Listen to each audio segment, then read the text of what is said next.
Welcome, and thank you for joining us. This is episode 3 of our Remote Work with Microsoft Teams webcast, and I'm your host, Stephen Rose. Topics for today, Microsoft Teams security. We have some great guests. We have Stephanie Laiho and Mayunk Jain from our marketing and engineering teams. We have Sami Laiho as our special guest, and we have an awesome unboxing. We're going to be showing off the Bose and Jabra headsets this week with the brand new dedicated Teams buttons. As usual, post all your questions in chat. If we don't answer them during the show, we will respond to you back on Twitter. My Twitter handle is Stephen L. Rose. You are more than welcome to reach out to me there. And we'll post all the links that we mentioned in the show in the chat, so you can click on them immediately. Let's get to our guests. So our first guest is Stephanie Laiho. Hi, Stephanie. Thanks for joining us today. Hi, it's great to be here. Awesome. You're a senior product marketing manager with our security, compliance, and identity division. You lead a lot of our product marketing efforts around Azure Active Directory and external identities and first-line workers. And you are also a fellow Kellogg School of Management, Northwestern University graduate. Tell us a little bit about yourself beyond what I just shared. Yes, I loved my time in Chicago. Brought me back out to the West Coast where I grew up, and have been with Microsoft since. So I think you mentioned the two areas that I work on. So both external identities and first-line workers, we talk a lot about Teams and how we can collaborate better using all of the tools that Microsoft has, whether you're an employee in an organization or working with someone outside of it. So this is a great topic. Awesome. Well, we have a lot of good questions for you, but I want to introduce my second guest, Mayunk Jain. Mayunk has been 15 years of technical marketing experience across remote productivity, cloud, and security. Mayunk, tell us a little bit about yourself. Hey, Stephen, I'm so happy to be here again. And it's nice to talk to you. So I've been at Microsoft about 3 years. This is the city I moved here with Microsoft, and I saw snow for the first time, moving from India. So that has been the highlight of our stay here. And I mean, just before the show, you were promising that you will get me all of your Twitter followers. So I hope that happens. That's my Twitter handle. Awesome. All right. Well, we're excited to have you on the show. Thank you. So, Stephanie, I'm going to start with you. Security is kind of a dance with circles that continually grow. People aren't aware that security does not need to be laborious. It is not this huge individual process. So you said we were chatting last week and we talked about it's not about securing the device. It is about securing the data. It's allowing users to work across organizations and companies. So how do you look at, and how should our listeners look at the overall security vision? So, I think we know that in this digital transformation world that so many things are going to the cloud, all of our resources and data, and organizations today, they actually have more apps in use than IT can keep track of. So I think you're right that it's not about locking down every device or even making sure that a certain trusted relationship has access, but thinking about all of the risk factors at play every time somebody is trying to get a hold of that valuable data. And so I know you're going to talk a little bit about zero trust later on, but I couldn't help teasing that a little bit first. Yeah. And in this environment, that's actually why identity is that key that you use to go around and access the things you need. And it's why within the identity division, we take it really seriously that we secure from the identity. Okay, we talk about, and one of the biggest areas where people are very confused is business to business collaboration, because there are so many different ways to set it up, and you really need to think about who's able to connect and who can't, and what are their rights. I would love to have you talk about how do we best work with external users and guest access, and what is the easiest way to be able to give them access to what's important to them, to those specific apps, leveraging their own credentials, and how MFA fits into this. And if you want to do a demo to show some of this, that's absolutely fine too. Yeah, I'd love to show that. But before I think I'll show you how easy it is, I did want to echo the sentiment that we recognize that a user experience of security has to feel pretty invisible for it to Right. work.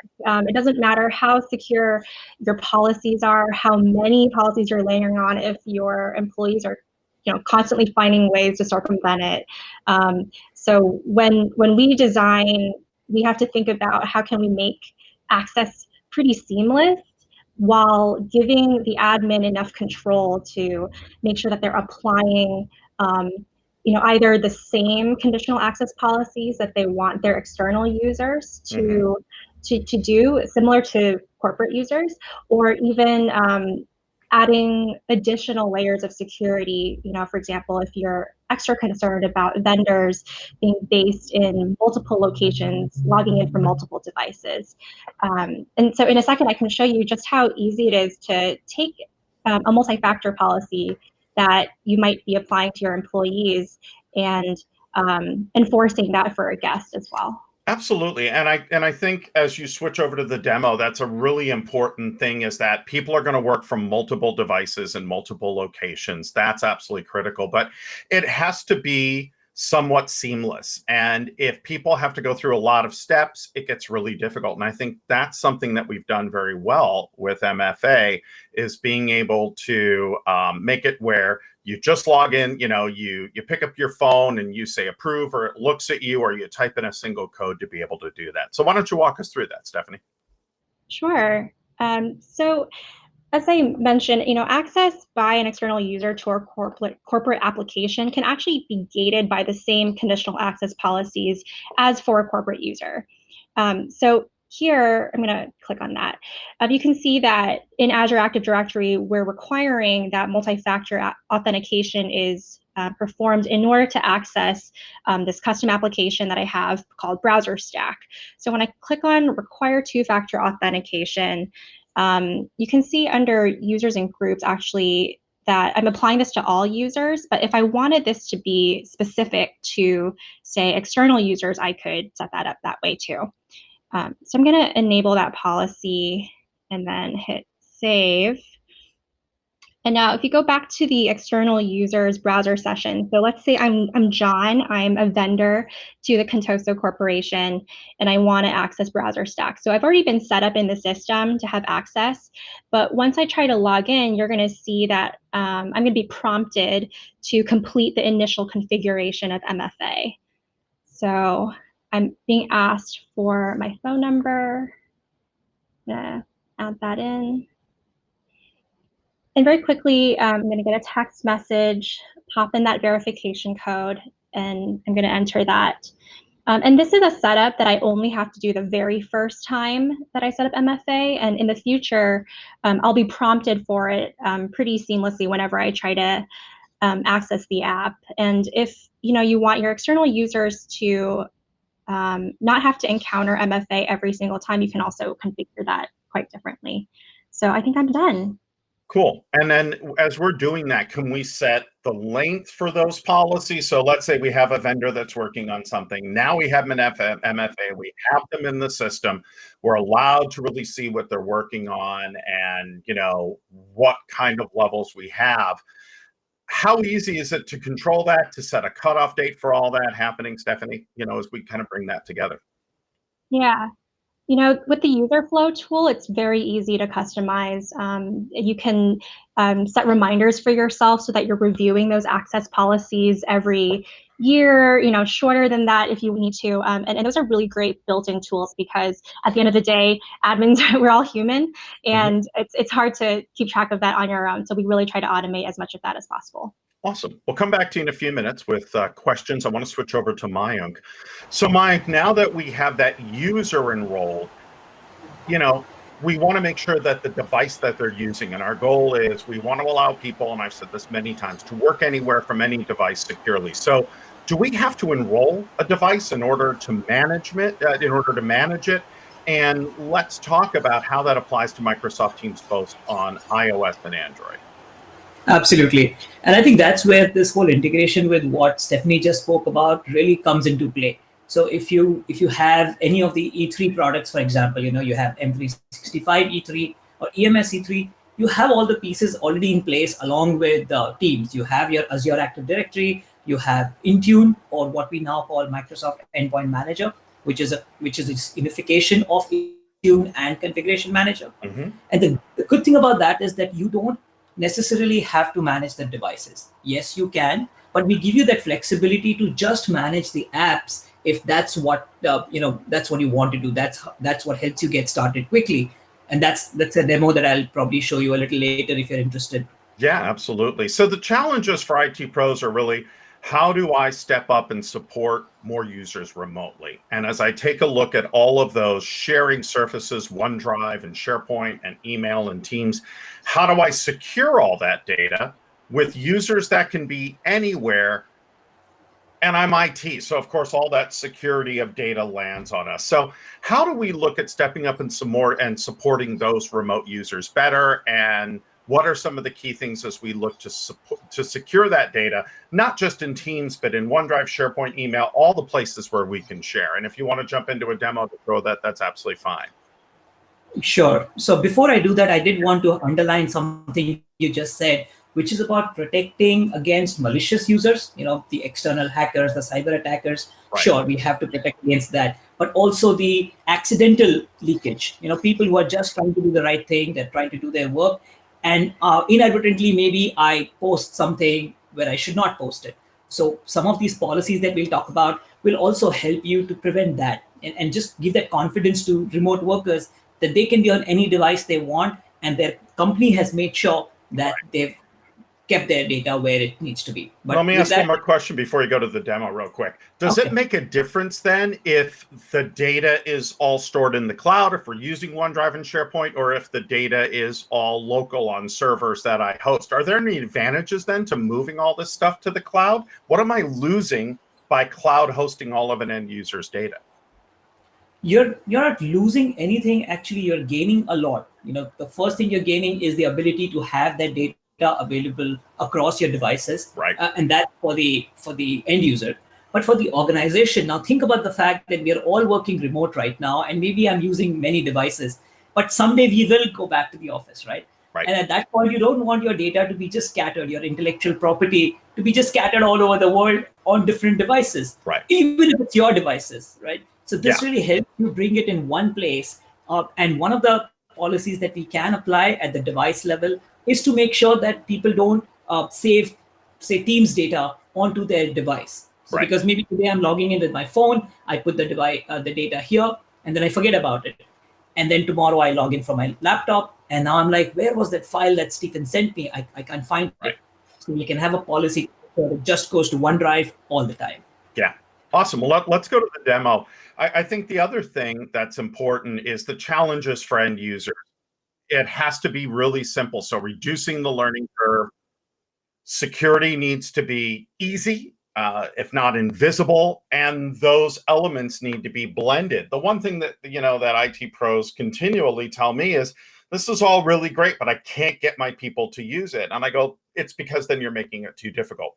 If they have to do more than look at their phone and say approve or type in a 3-digit code, you're asking them to do a lot. You're slowing down the work process. It should be effortless. It should be inclusive. So let's take a look at the demo that you've set up for us here, Maya. I can have you walk through it. Yep. So as I mentioned earlier, this is the Microsoft Endpoint Manager admin portal. This is the unification of Intune and Configuration Manager.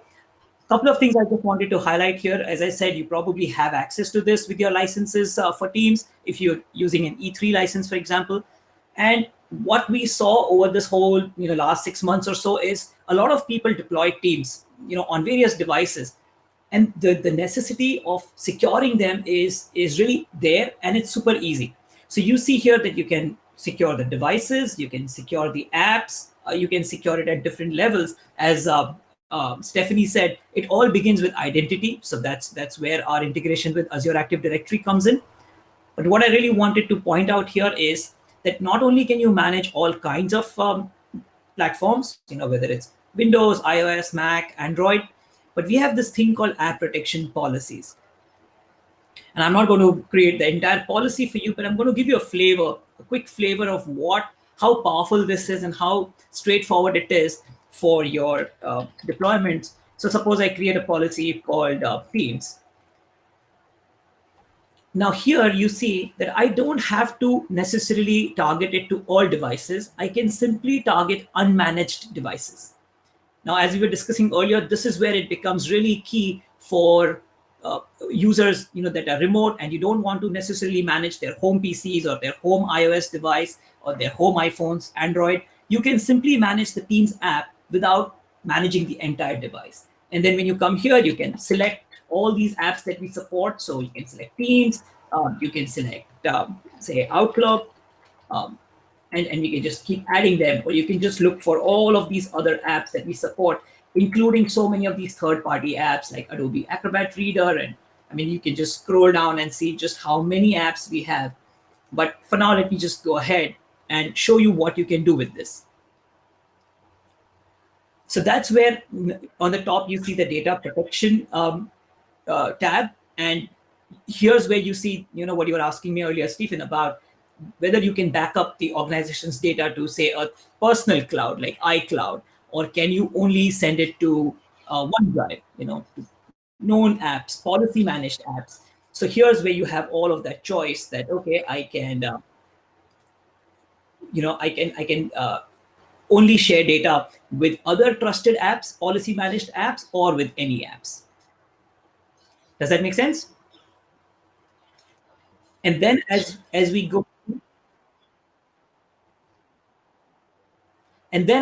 through, yeah, you see some of the access requirements.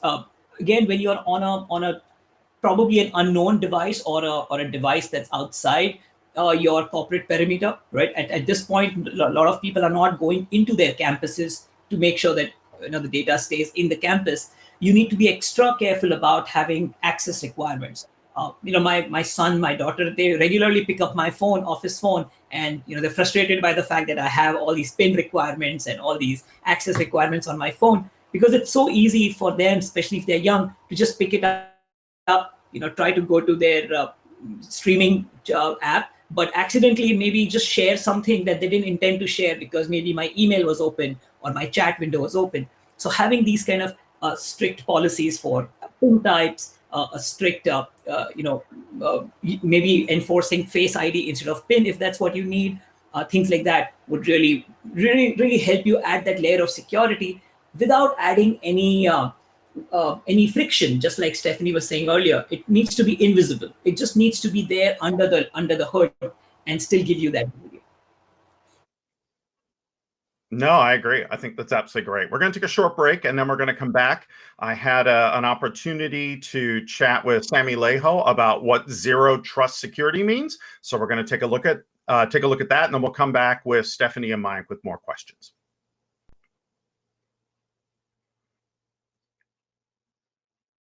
I'm very excited to have direct from Finland, my friend Sami Laiho, join us today. Hey, Sami, how are you? I am absolutely great. Awesome. Nice to be on. How are you? Great to have you. I'm well, thank you. We've known each other for over 10 years now, but for the folks out there who don't know you, take a moment or two and tell us a little bit about yourself and your 10-year career as an MVP and all the great work that you've done around security and helping IT pros and admins. Sure. So my name is Sami Laiho. I live in Helsinki. Still 6 months ago, I used to travel around 200 days a year teaching people in classrooms and in conferences about Windows operating system security and operating system troubleshooting. And as said, I've been an operating systems MVP for 10 years now. I just got my 10th year anniversary ring today. That's awesome. And also you co-lead the Tech Mentor Conference, which you've been doing for a long time with Dave. Yeah, we do 2 conferences per year, one for West Coast and one for East Coast, and that's been going on. I've been a speaker there, actually an attendee since Vista times, and then about 3 years ago, I guess I took over as the conference chair with Dave Kavula from Canada. No, you and Dave are great guys.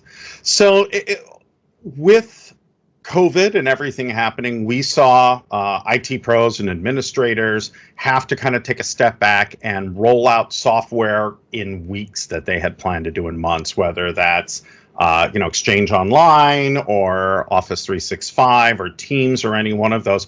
And one of the things that we've heard a lot is now that you've gotten it out there, you should really go back and retake a look at all your security settings. We've talked about this with Chris Jackson and a lot of different folks.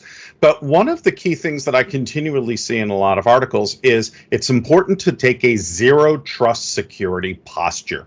Can you take a few moments and kind of walk us through what that means and what that is? Because I don't think everybody understands what zero trust security means.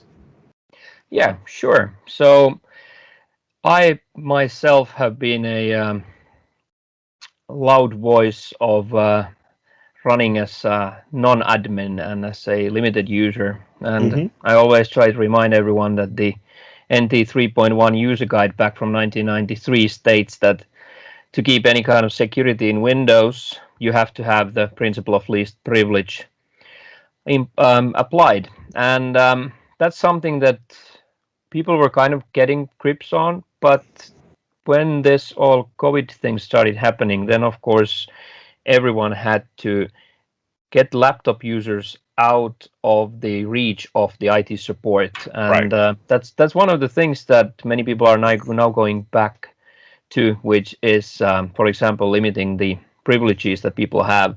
It's not about that many people tell me that if I don't have admin rights, I can't fix my computer. But I've always said that if you don't have admin rights, you can't break your computer. And yes, it is it's one of the principles of zero trust. Now, zero trust itself has the concept. You could kind of say that the idea is never trust and always verify. Right. Zero trust means a lot of things, but I think the most easy way to think about it is that we used to live in a world where if you were in a company premises inside of your company firewall, then people thought that would be a more secure environment than being out on the public internet, sitting in Starbucks or something like that. And now we're trying to get everyone to forget that and start treating every environment like it was a potentially hostile public environment. So even internal networks, everything needs to be verified, everyone needs to be identified, and we will basically trust no one, and we always assume breach. Right. And I've always said it's not about securing the device, especially today when people want to work from anywhere on any device, but it's about securing the data. And that's really at the core, and using Azure information protection and tools like that, where we can ensure when we stop working with that person, we can remove their access to that content. We can have that content call home is so important. When you start thinking about people working from anywhere on any device and you think about data and things like that, what are some of the key things that you share with your different customers around that? Well, mainly we've, like you said, we've changed our view on protecting the data itself. We used to always protect the devices and the perimeters around it. We kind of, for the past 14 years, it's been possible to have BitLocker on your machine, and you still need that.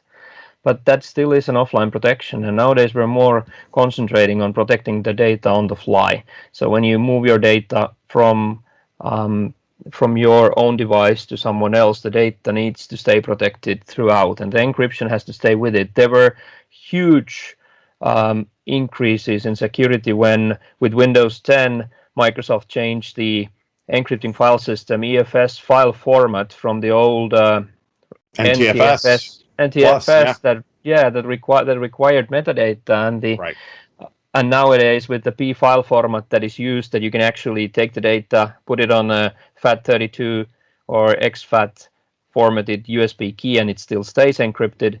That has allowed, and then exactly what you mentioned, Windows information protection we need to identify data. Whenever I start protecting a customer's data, my problem is usually that the data is not classified correctly and it's not stored in a correct location. So we have different classification data in the same location, or most of the time, of course, we don't have the classification at all. So classifying data, keeping it protected on the fly as well, not just on the device itself. Those are kind of the things that we now have to. We can't trust the media anymore. We used to have a trusted Ethernet media going from my laptop to my server, and we used to say Right. that's as long as it doesn't go out on the public internet, we're fine. But now there's no such thing anymore. Yeah, and it's getting that data into the cloud so that it can be better managed and protected and turned off using SharePoint and OneDrive and Teams. You have far more control than you do when that data is just sitting on somebody's C drive, not being backed up to the cloud and not being managed with DLP and all of these other things. So it has certainly changed the position. Any last thoughts on good best practices or advice that you would give to IT pros who are moving through this now when it comes to their security posture or how they should take a look at security? Well, first of all, kind of the thought that I just said in the beginning, forget having internal net compared to Them all the same.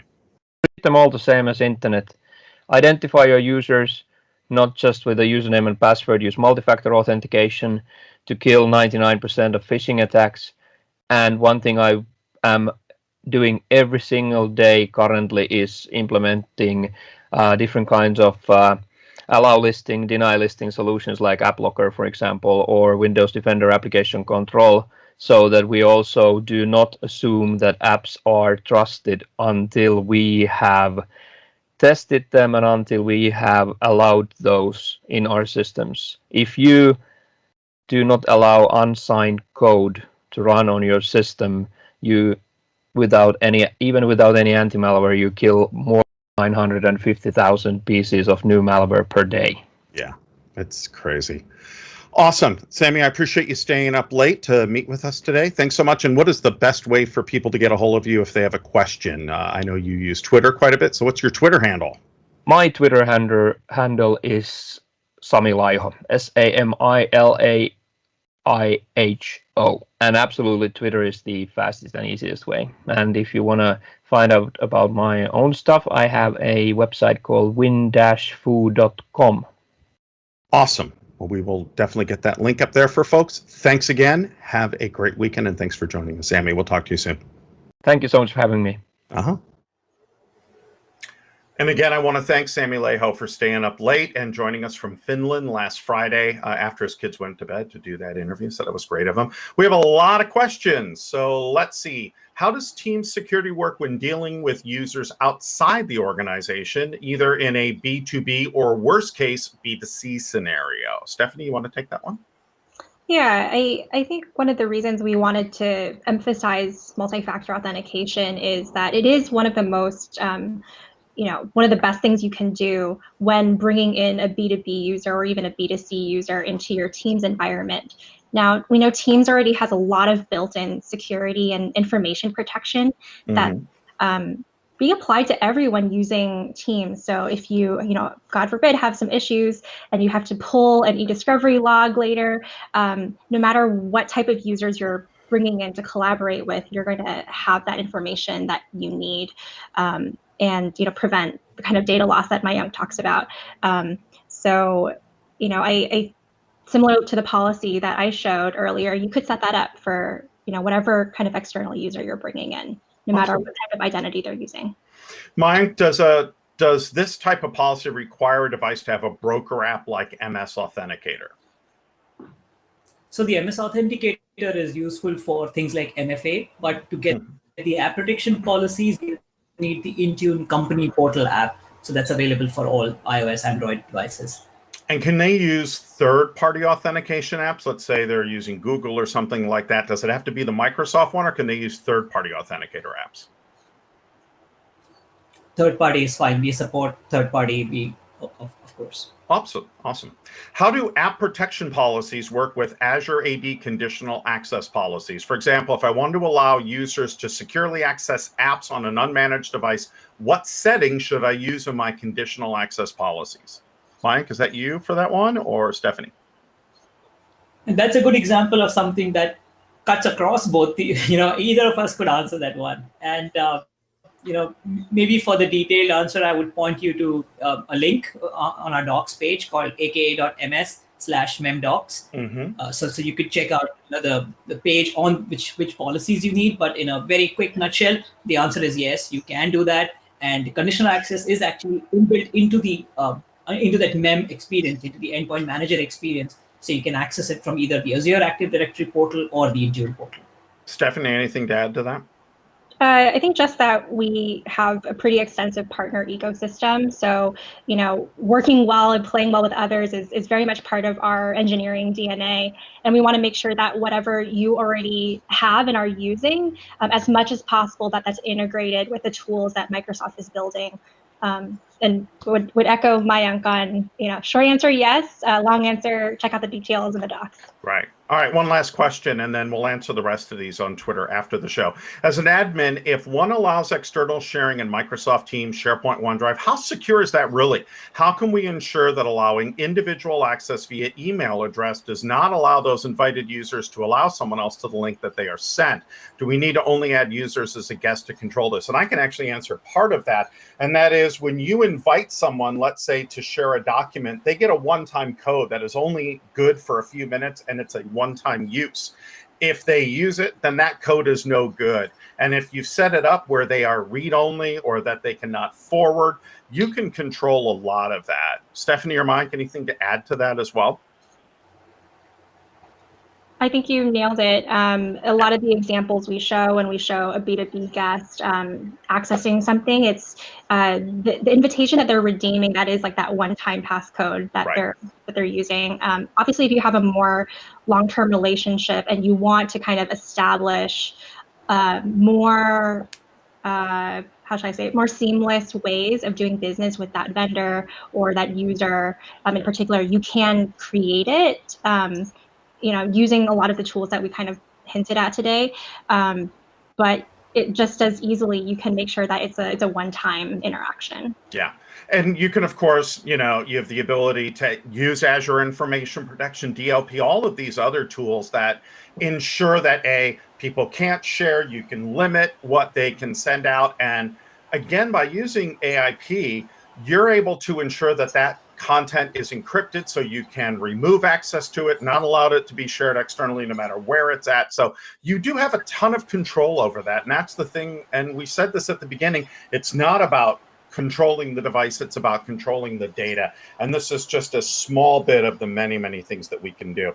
We're going to take another break. We're going to take a look at the unboxing of the new Bose and Jabra headsets for Team, and then we'll come back with those resources and close up. Keep asking your questions. We will continue to come back to Twitter after the show and continue to answer those. So let's go to that segment now.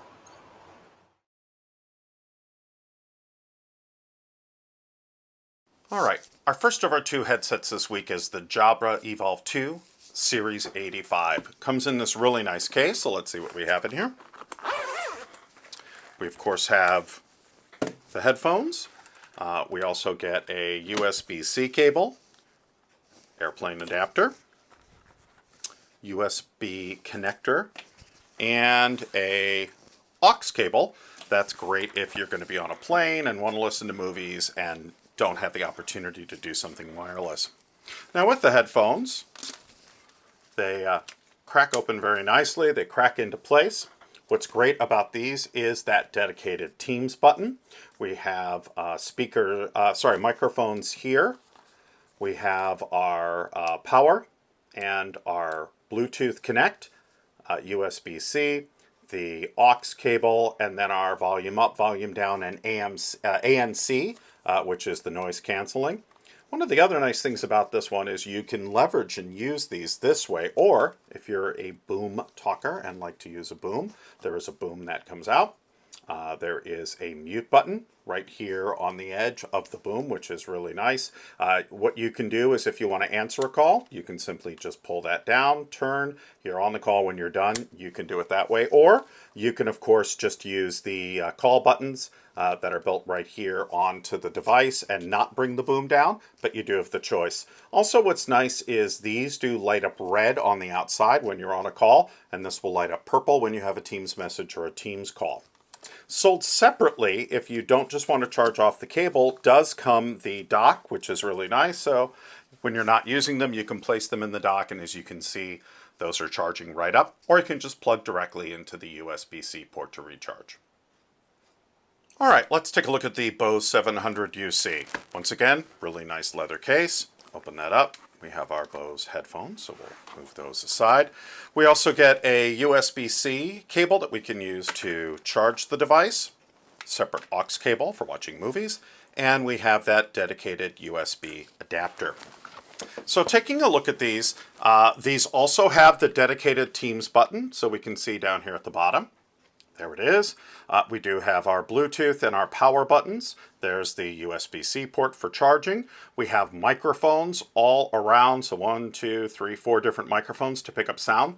What's also one of the things that I really like about these is the touchless controls. So you have volume up and volume down. You have forward if you're listening to music, and you have tap that you can use both for pausing and ending calls. So you don't have buttons to do that. That can be done with just a simple tap. Really nice fit and finish on these. But no boom like the Jabra has. So if you're a boom fan, you may find that the Jabras work better than the Bose. If you're more of a music purist or you really like the idea of the touchless controls, the Bose are going to be great for you. Let's take a look at our comparison slide.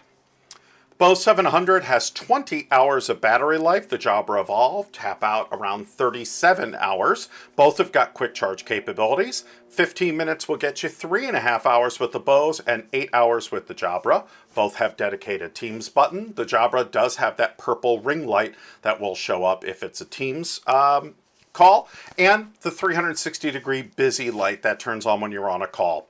The Bose, though, does have multiple levels of noise canceling. The Bose have touch controls, as opposed to the button-based controls on the Jabra. Both also supply 3.5mm jacks. Both of these can be used with a Mac or a PC or mobile devices, iPads, etc. But if you want to adjust sound quality, things like that, you'll need to use the Bose mobile app, while Jabra both has a mobile and desktop app for Mac and PC, so you could use either of those. Bose works with Google and Alexa, Jabra with the Siri and Google Assistant. The Bose, though, are considerably lighter, coming in at 8.9 ounces versus the 10.8 with the Jabra. Bose, you can get an optional charging case. The Jabra have that charging stand, which we showed. Jabra come in black. The Bose, multiple colors, including white, silver, rose gold, black, etc. Both are awesome devices with dedicated Teams buttons and pretty near the same price point for each of them. It really depends on your style, if you have a brand preference, and how you're going to be using these. If you're a boom mic fan, etc., what is going to be the best fit for you. But if you're using Teams, both of these are awesome headsets, and we encourage you to check them out. Awesome. I want to thank the Bose and Jabra folks for sending us those headsets. And I have a question for you. Hit me up on Twitter. But what would you do with this Jabra headset? Hit me up on Twitter. Let me know, or send me a pic of your home setup, and maybe we'll do something cool for you. Some great resources today we talked about. Endpoint Manager, Intune, our Security Compliance Center, multi-factor authentication, managing remote users, and Sami's WinFu. So make sure to check those out. For those of you, we got a lot of questions in this episode. We'll be getting those answers up on Twitter in the next day or so keep an eye out. Next episode, we'll be showing off the new Surface Duo. We have a Microsoft Ignite pre-show next Tuesday. Caruana, Brett Pollen, and some special guests. Patch and Switch will be joining us. Joey Snow and Rick Claus. Comments, questions, show ideas, send them to me on Twitter at Stephen L. Rose, and would love to hear from you. So sorry we went over, but lots of good security stuff. We'll definitely do another show on this. I want to thank our guests again, Mayunk and Stephanie, for joining us. And we will see you next week for our Ignite pre-show. Thanks for joining us.